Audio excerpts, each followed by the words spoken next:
الحمد لله سؤاشي horreysay ka soo jawaabnay baa jawaabteeda halkan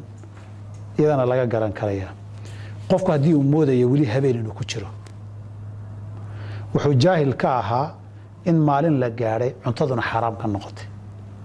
oo adaanka hore moodayay ama adaanba ma maqalo habeen wali inuu joogo moodayay sida hadii uu yahay على الصحيح من أقوال أهل العلم سيدا راجح إلى هنيقا صونكا وجرا لكن أقن كمركم مقلي وجوجين يدا عنتدا يوحو قعنتا كو هيا اسكا دغيا انت اوسن اوغين اي موداي habeen wali inuu jirana soonkiisu xudhi min mayso waxayna galaysaa qaacidada culimadu ay yiraahdaan al-aslu baqa'u ma kana ala ma kan asalku habeen bay ahay waa habeenkeedii ila cadayn la helo xilliga nabiga dhacday sallallahu alayhi wa sallam waxa uu daliila markii ilaahay uu soo dajiyay qowluhu ta'ala hatta yatabayyana lakum al-khayt al-abyad min al-khayt al-aswad min al-fajr ila ay cadinka iyo madowga xariga madow iyo xariga cad oo salaada subax ay idin kala cadaadaan cuntada cuna la yiraahdo habeenkii nin saxaabada kamid radwanullaahi calayhim ayaa wuxuu mooday cadinka xariga laba xarig oo caadi ah in loo jeedo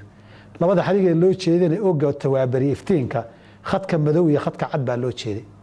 laba xarig buu soo qaato midna madow yahay midna cad yahay markaas uu barkinta iska gashaday hoosteeda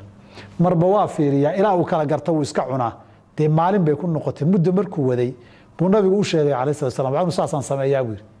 nabigu wuxuu innaka la ariidul qafa riwaayadka qaarkood waxay leeyihiin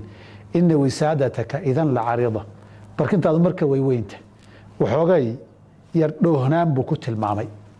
maana sidii inay masaladu ka hoos baxdo si qalad uu fahmay